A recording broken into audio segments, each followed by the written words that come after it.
안녕하세요. 김기동 한자입니다. 오늘은 다른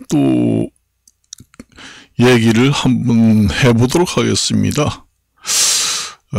우리나라의 그 행정법, 그 다음에 그 여러가지 법 종류가 많죠.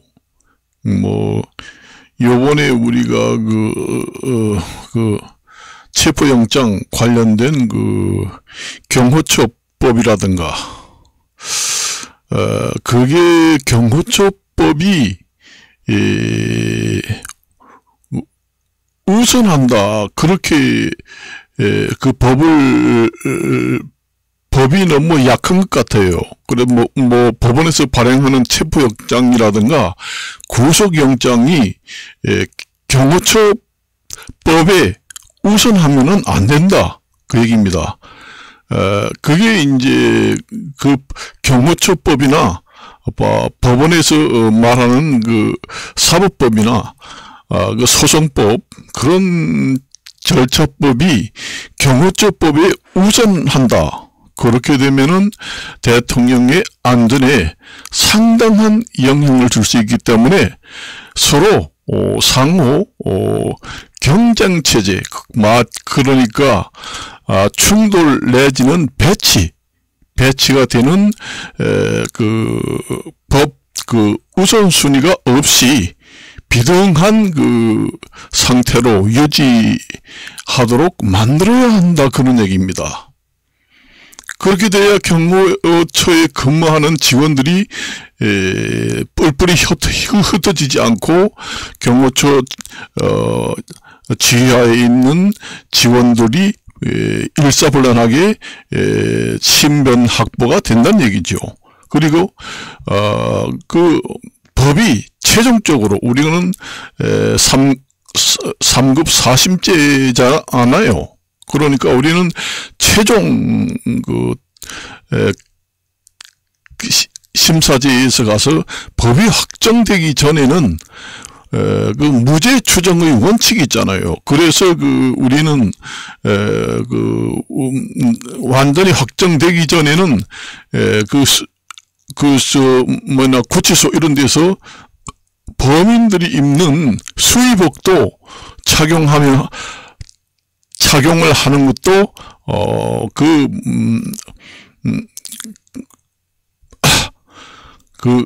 거기에 반한다, 그렇게 얘기하잖아요. 무죄 추정 원칙에 맞지 않는다. 그러니까 반한다는 얘기죠. 무죄 추정 원칙에 반하는 행위다. 그래서 그게 이제 문제고 과제로 지금 대두돼 있잖아요. 내가 볼 때는 경호처법이나 법원에서 발행하는 소송법, 형사소송법 이런 데 비교를 해서 비슷한 우선순위가 없게 비슷하게 경쟁체제, 내지는 서로 충돌체제, 서로 배치체제, 이런 것이 되어야 됩니다. 그러니까 그 얘기는 무슨 얘기인가 하면은 우선순위가 없다, 그 얘기입니다. 대통령을 안전을 보호하고 법이 확정되기 전에는 경호처법이 약해가지고는 안 된다는 얘기죠. 요번에 우리가 보잖아요. 봅니다. 그런 사태가. 그래서 그걸 갖다가 우리는 법에서 말하는 아주 묘수다, 절묘한 묘수로 된 경쟁체제의 법이다, 그렇게 봅니다. 그러니까 우리가 얘기하자면은 여당 야당 150명 300명 중에서 150명 딱 균형이 잡혀가지고 어느 한쪽으로 기울어지지 않는다, 그런 상태가 돼야 된다는 얘기죠. 경호처법하고 형사소송법, 사법부에서 시행하는 형사소송법하고는 우열이 가려지면은 안 된다는 얘기죠. 그러니까 똑같은 경쟁 체제에 있어야 합니다. 그러니까 자의적으로 해석을 하면은 경호처비 우선으로 될 수도 있고, 또 형사소송법에서 형사소송법이라든가 소송법을 또 자의적으로 해석하면은 경호처법보다는 또 우선될 수도 있고, 이렇게 애매모호하게 법이 만들어지는 것이 바로 법의 절묘한 묘수다. 그런 법이 있는 것이 아주 절묘한 묘수법이 있는 것이 원래 그 법체제에 그렇게 돼 있어야 됩니다. 그러니까 그게 말하자면은 코에 걸면은 코걸이가 되고, 귀에 걸면은 귀걸이 되고, 이현령, 비현령이 될 수 있는 법체제가 돼 있는 법도 들어 있어야 그 법체제가 합당하고 부합한 한 나라의 법체제가 된다. 저는 그렇게 봅니다. 우리가 최종적으로 법이 확정되기 전에는 그 무죄 추정주의를 원칙으로 한다, 이렇게 되어 있잖아요. 그런데 법이 완전히 확정되기 전에 구치소 같은 데 가서 죄인이 입는 수의를 입히는 것도 그 무죄 추정 원칙에 반하는 행동이다 해서 논란의 여지가 엄청나게 많습니다. 그게 바로 이제 서로 충돌하는 법 제도다. 충돌 내지는 배치되는 법 조항이다. 그렇게 봅니다. 그렇게 되는 법이 더러더러 있는 것이 정상적이다, 그런 얘기죠. 이렇게 해석하면은 경호처법이 우선이 되고, 저렇게 또 해석하면은 법원의 법이 우선이 되고, 이거는 동등한 입장이다. 우선순위가 없다. 이렇게 만들어 놔야 한다, 그런 얘기입니다. 경호처법을 좀 강화를 해서. 그렇게 해놓으면은 경호처에서 근무하는 직원들이 뿔뿔이 흩어지는 그런 일은 없다, 얘기죠. 그게 이제 국정 혼란이 와가지고 법 사기 집단이 이용할 수도 있는 여지가 있다는 얘기죠. 내가 보니 그래요. 그렇다고 해서 경호처법이 각종 민사, 형사 소송법에 우선하게 월등히 우선하다. 그렇게 돼 있어도 안 되지요, 사실은. 그래서 경호처법이 모든 법에 동등 내지는 수준이 비슷하게 만들어지는 법체계가 법체계의 절묘한 묘수로 만들어진 법도 있어야 한다, 그 얘기입니다. 요번에 여러분들이 봤죠? 그게 하나의 우리나라만 그런 게 아니라 전 세계적으로 법에 있어서, 법 체계에 있어서 절묘한 묘수가 있는 법 체계도 일부분 있는 상태입니다, 전 세계가. 그래서 경호처법이 우선이다, 아니면 소송법이 우선이다, 그 다음에 사법부가 우선이다, 뭐다, 이렇게 얘기하기도 애매모호한 그런 우열을 가리기 어려운 난형난제의 법 체계도 일부분 있어야지만 그 나라의 법이 제대로 확립되고 법의 체제가 잘 만들어졌다, 그깁니다.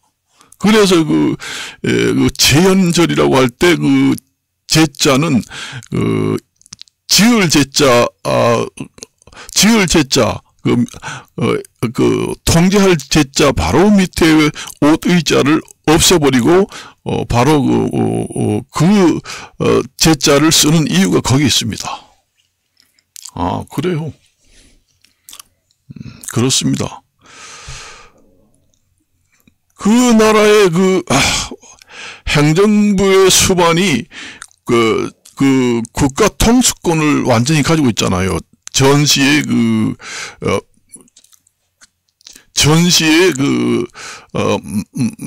전시 행정명령을 내릴 수 있는 국군 통수권도 가지고 있잖아요. 그런데 그 업무를 정지하고 거기에다가 또 국회 국무총리까지 정지하고 거기에다가 또 내리 하고, 그러니까 완전히 압박 정치다.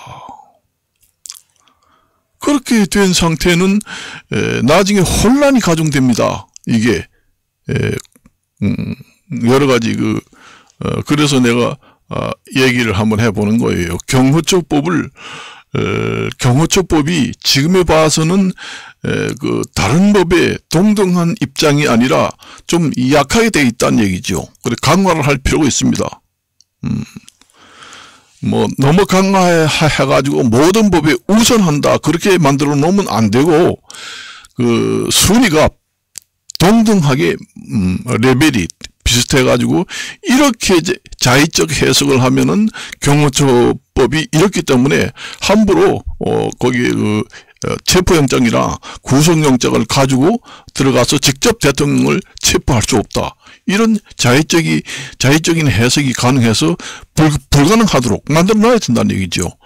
그래서 불구속 서면 직접 방문을 해서 조사를 하거나 서면으로 조사를 하는 우회적인 방법으로 조사하는 그런 경호처법이 동등한 입장에 성립이 돼야 한다. 저는 그렇게 보고 있어요. 그게 말하자면은 법 체계에서 절묘한 동등한 입장의 법 체계다. 법에서 절묘한 한수의 법 체계다. 그렇게 봅니다. 동등한 입장으로. 그러니까 이현령, 비현령. 그러니까 자의적 해석에 따라서 우선순위가 왔다 갔다 이렇게 서로 충돌이 되는 법 체계의 한수의 묘수다. 그 체계가. 그런 부분의 법령도 일부분 있다고 봅니다. 그렇게 만들어야 해요. 없으면은 일부분이 있게 만들어야 합니다. 어떠한 법이 우리나라에서 최고 우선 가는 법이다. 모든 법을 법에서 우선한다. 그렇게 되면은 밸런스, 우리가 정부 체제에서 삼권 분립의 밸런스 견제 체제가 완전히 무너지는 여러 가지 법 제도는 불합리하다, 부합하지 않습니다. 그렇게 만들어 놓는 부분도 있어야 한다. 대통령 경호처법에는 다른 데는 몰라도 경호처법에는 특히 그렇게 만들어 놔야 해요. 그래서 법 해석에 따라서 애매모호하다. 이거 대통령을 구속할 수 있나, 강제로 들어가서 체포영장을 제시를 하고 미란다 원칙을 얘기를 하고 그 자리에서 수갑, 손수자에다가 성냥갑자를 씁니다. 거기에 수갑을 채울 수가 있느냐? 불가능하다. 이렇게 만들어 놔야 합니다. 그걸. 그리고 내가 얘기를 했지만은 무죄 추정의 원칙에 따라서 완전히 죄인으로 확정이 되지 않은 상태에서 피고인의 피고인에 대해서 피의자든 참고인이든 그 사람의 어느 정도 소명할 수 있는 선택의 자유를 줘야 한다. 그 얘기입니다. 관할 지역에 있는 법원은 무조건 주소지를 따져서 그 사람의 그 소명 기회를 줄 수 없이 무조건 그 압박 방법으로 그 무슨 지방법원에서 체포하려 하고 그다음에 구속영장을 발행하고 하는 것은 그 당사자의 의사를 완전히 무시하고 피의자의 소명 기회를 완전히 박탈하는 그런 불법적인 부분도 있다. 저는 그렇게 봅니다.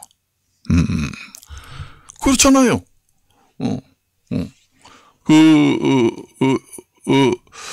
피의자든 뭐 참고인이든 너 원하는 대로 해라. 그렇게 뭐 판사가 마음에 안 들면은 기피 신청을 한다. 기피라는 게 그게 꺼릴 기자 피할 피자습니다. 기피 신청을 해서 심사를 해가지고 뭐 기각 처리가 각하 처리된다 하는 것은 뭐 있을 수도 있지만은 그 변론의 그 충분하고도 아주 충분 조건이 해당할 수 있는 소명의 기회는 주어야 한다. 그 범죄인이나 참고 피의자들이 선택할 자유를 줘야 한다. 법원이든 그다음에 그 변론 기일이든 이런 것은 선택할 수 있는 기회를 좀 넓혀야 한다. 안 된다. 그렇게 할 수는 없잖아요. 그래서 나는 안 된다니까 나는 거기 가서 나는 묵비권을 행사하겠다.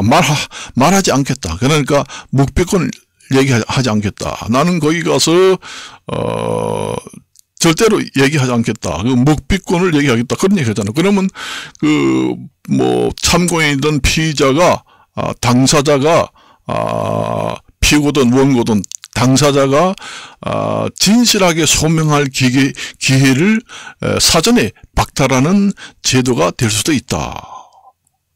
그래서 그 충분 조건에 당사자가 설명하고 소명할 기회를 충분히 주어야 함에도 불구하고 현실에 부합하지 않는 제도다. 그렇게 보아서 그게 좀 제도를 바꿀 필요성이 있다. 저는 그렇게 봅니다.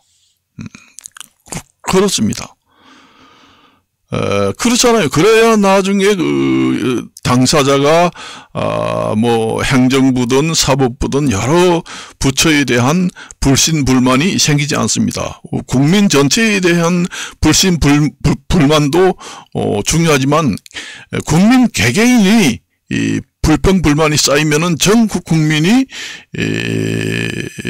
피해가 가거든요. 그래서 죄인이든 그 당사자 피고든 원고든 당사자 간에 충분히 선택권도 부여하고 충분히 소명할 수 있는 기회를 충분히 줘서 설득력이 있고 완전히 충분 조건으로 얘기할 기회를 주고 모든 기회를 100% 주었다 할 정도로 만족할 만큼 부여하는 것이 실정법에서 가장 중요한 부분을 우리가 가로막고 있는 것이 아닌가 그렇게 이제 생각을 하게 됩니다. 그래요. 이 법이라는 게 누구 때문에 있는 겁니까? 현 국민들을 위해서 있잖아요. 이 법이라는 게 동물에는 법이 없습니다. 사람은 법 국가 체제 이런 걸 만들어서 서로라는 게 공동체를 얘기하는 것이 사이간자를 씁니다. 인간이라고 할 때.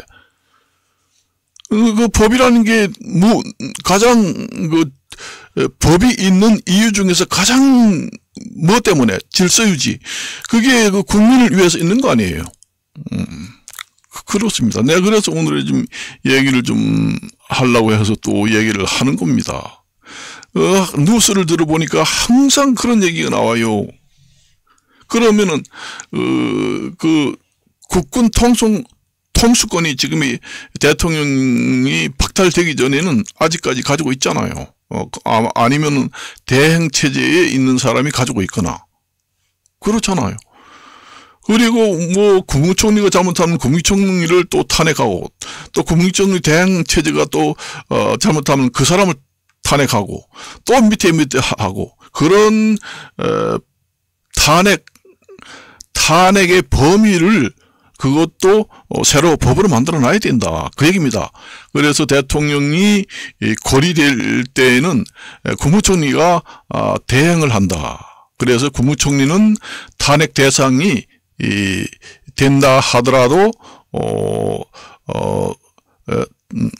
그 탄핵이 일시 정지되고 모든 그 소송에서 수습이 어느 정도 된 후에 국무총리의 탄핵 아니면 내지 그 죄를 묻는 상태를 만들어야 한다, 그 얘기입니다. 그걸 안 하면은 계속 할 수도 있잖아요. 이게 문제라는 얘기죠. 그 국무총리 대행 체제가 대통령이 그 직무 정지가 됐을 때 바로 밑에 있는 국무총리 탄핵하면 또 밑에 그럼 10번, 100번, 200번, 300번 나중에 계속 하다 보면 구급 공무원이 대통령 직무 대행을 하게 될 수도 있잖아요. 우리가 극한적으로 생각해 보면은, 법 논리 따지면은, 그걸 그대로 놔둬가지고 된다는 얘기예요? 그렇습니다. 그래서, 그, 대통령이 그 업무 정지가 된 경우에는 국무총리가 대행을 하고, 국무총리에 대해서는, 탄핵을 할 수 없다. 모든 그 소송 기간이, 지금의 시행되고 있는 과정에서는 할 수 없고, 어느 정도 대통령에 대해서 여러 가지 그 소송 절차가 어느 단계까지 갔을 때는 국무총리도 대행을 그까지는 하고, 그 다음에 국무총리도 죄가 있으면은 죄를 다시 묻고, 이렇게 그 범주를 새로 법적인 조항을 만들어놔야 합니다. 이게 그렇지 않잖아요. 그렇지 않으면은 계속 되잖아요, 이게 또 문제점이라는 얘기입니다. 그게 이제 국민들이 가장 불만이 있어가지고 지금 여론이 지금 비등해가지고 지금 이렇게 여론 그 지표수가 지금 이렇게 많이 나온다는 얘기죠, 이게. 그 얘기입니다. 그러니까, 그 대통령이 그 업무 정지가 되면은, 그 국무총리는, 그 업무 정지로 인해서, 그 대행하는 국무총리는, 저기 탄핵할 수 없다. 그러니까 국무총리가, 그 범죄 부분이 있는데, 범죄까지 면책이 되는 것이 아니라 일단 어느 정도 어느 단계까지 수습이 돼서 국정에 피해가 가지 않을 정도가 되면은 국무총리를 그 다음에 이제 탄핵 처리라든지 처벌을 시작하도록 그렇게 만들어놔야 된다는 얘기죠. 아까도 얘기했잖아요. 국무총리, 그 다음에 뭐 부총리, 그 다음에 뭐 장관, 계속 내려가다 보면, 말단 앞으로 그 신입사원, 구급 공무원이 그러면 국무총리를 대행하는 꼴이 되잖아요. 이게 무슨 꼴이 됩니까, 이게? 안 그래요? 그렇게까지 생각할 수 있다는 얘기죠. 그 맥락을 보면은. 그리고 경호처법이 좀 강화가 돼야 돼요. 경호처법이 소송법, 그러니까 법원에서 발행한 체포, 구속영장에 비등한 그러니까 함부로 구속할 수 없도록 그렇게 만들어놔야 합니다. 완전히 법이 확정돼 가지고 어떤 경우를 빼고는 그래요. 그래서 경호처에 있는 그 직원들이 오락가락 하는 경우가 있잖아요. 그 일사불란하게 대통령을 경호하지 못한다는 것은 엄청난 그 위험한 단계가 올 수도 있다는 얘기죠. 그걸 이용해가지고, 또 국정 혼란을 유도할 수도 있습니다. 여러 가지 그 사회적 반세력, 그 국민들 중에서 그렇게 할 수도 있잖아요. 그래요. 그게 내가 저번에서 얘기했잖아요. 그게 법이 잘못되는 게 아니라 서로 충돌하는 법 체계를 만들어놔야 한다는 얘기예요. 그러니까 서로 법이 충돌한다는 것은 우선순위가 없다는 얘기예요. 동등한 입장이다. 그럴 경우에는 체포영장 가져가도 함부로 체포할 수 없는 지경이 되지요. 우선순위가 없기 때문에. 그렇게 만들어 놓는 일부분이 있어야 그게 법 체계가 잘 돼 있는 국가다. 그리고 없다면은 전 세계는 새로운 법 체제를 그런 식으로 만들어 놔야 한다. 저는 그렇게 생각을 하면서 이것으로 마칠까 합니다. 안녕히 계십시오.